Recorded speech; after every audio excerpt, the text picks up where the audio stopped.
Fielding সময় reading না ও bidding না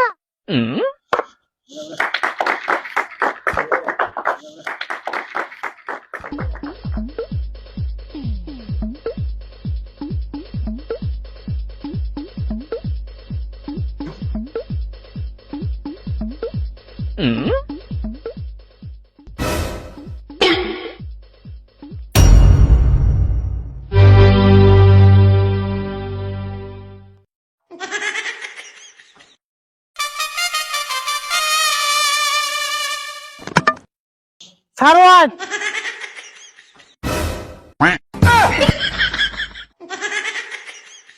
স্যার এটা কি হলো? কেবো আউড়াইছা আপনার সিগন্যাল মতো বের ধরবে তো আমি আউড়িলাম। আমি আম্পায়ার আমার মতই তো ব্যাট ধরে নেব তাহলে আমার স্ট্যাম্প দিয়ে তো ফাঁকে বের ধরালেন কে? তুমি তাহলে স্ট্যাম্প লোকে নে জানে গে